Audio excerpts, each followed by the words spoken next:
ભાઈ શાંતિ રાખજો. આપણે ત્યાં મહેમાન આવેલા છે. આપણા વિસ્તારની અંદર આ ભાઈ 3 સિંહ છે. ભાઈ ભાજપના ધારાસભ્યએ કોંગ્રેસ આપના ધારાસભ્યની કરી પ્રશંસા કે આપણી વચ્ચે 2 સિંહો બેઠા છે. આવી વાત એ ભારતીય જનતા પાર્ટીના ધારાસભ્યએ કરી અને કહ્યું કે હું સરકારમાં હોવાથી સરકારમાં રહીને કામ કરું છું અને સામે ચૈતર અને અનંત સરકાર સામે પડીને પણ કામ કરે છે.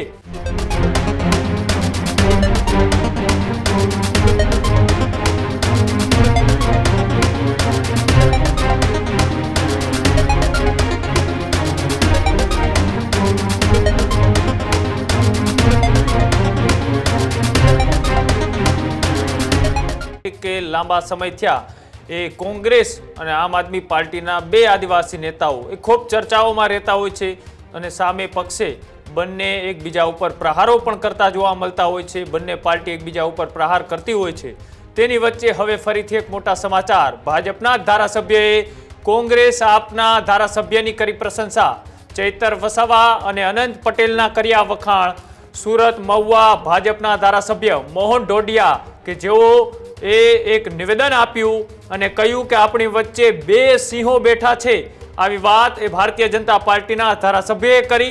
મોહન ડોડિયા કે જેઓ ચૈતર અને અનંત પટેલને જે સિંહ ગણાવ્યા છે, ચૈતર વસાવા અને અનંત પટેલનું તાળીઓથી સ્વાગત કરો. આવી વાત પણ ભારતીય જનતા પાર્ટીના ધારાસભ્યએ કરી અને કહ્યું કે હું સરકારમાં હોવાથી સરકારમાં રહીને કામ કરું છું અને સામે ચૈતર અને અનંત સરકાર સામે પડીને પણ કામ કરે છે. આ વાત એ ભારતીય જનતા પાર્ટીના ધારાસભ્યએ કરી છે.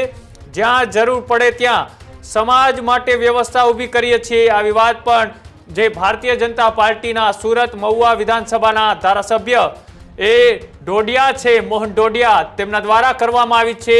એક જે કાર્યક્રમ હતો, આ કાર્યક્રમની અંદર એ આદિવાસી નેતાઓ ઉપસ્થિત હતા અને તેની વચ્ચે ભારતીય જનતા પાર્ટીના નેતાએ કહ્યું કે અહીંયા 2 સિંહો બેઠા છે, એક ચૈતર વસાવા અને બીજા અનંત પટેલ.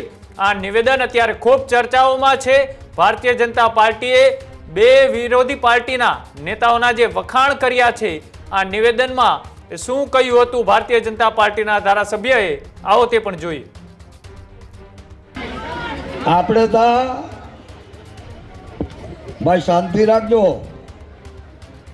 આપણે ત્યાં મહેમાન આવેલા છે. આપણા વિસ્તારની અંદર આ ભાઈ 3 સિંહ છે. ભાઈ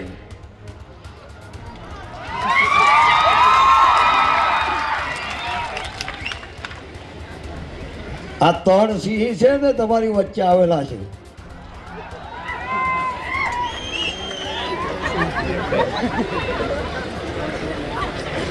ભાઈ આ બંને સિંહને પહેલા તો આપણે વધાવવા પડે.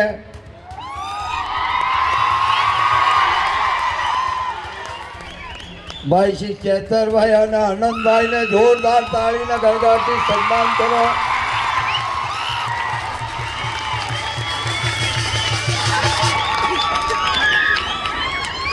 આપણા વિસ્તારમાં આવ્યા છે અને ખરેખર આ ભૂમિ ખૂબ પવિત્ર છે. પહેલા તો હું આ ગામના સરપંચને જોરદાર તાળીના ગણગણથી સન્માન કરો કે તમને ને મને બધાને ભેગા કર્યા છે. આદિવાસી પંચ અને આપણા ડોક્ટર પ્રદીપભાઈને જોરદાર તાળીને ગણગણથી સન્માન કરો મિત્રો. સાથે સાથે મુકેશભાઈ આપણા વસરાઈ ગામની અંદર આદિવાસી સમાજના દીકરા દીકરીઓ IAS IPS બને એવી દિશા તરફ લઈ જવાનું એને ભગીરથ કાર્ય શરૂ કર્યું છે. એને જોરદાર તાળીને ગણગણથી મુકેશભાઈને પણ વધાવો છે. મિત્રો, આપણે જાણીએ છીએ કે આદિવાસી સમાજનું જે સંસ્કૃતિ છે એ સંસ્કૃતિને જાળવવી પડે. આપણી ભાષાને પણ જાળવવી પડે.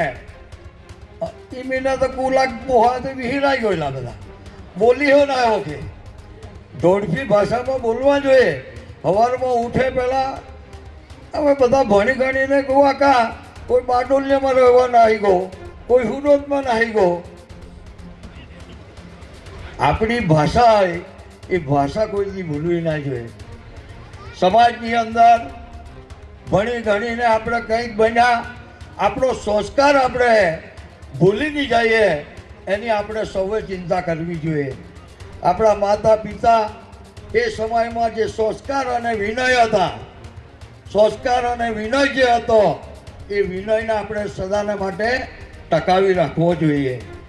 એને વિવેક, વિનય અને એનાથી અમે તો તમે ચૂંટીને મોકલેલા પ્રતિનિધિ છે. અમે સરકારમાં રહીને તમે જેટલું બને એટલું આદિવાસી સમાજ માટે શિક્ષણથી માંડી એને સર્વ પ્રકારે વ્યવસ્થા ઊભી થાય એવું કામ કરીએ.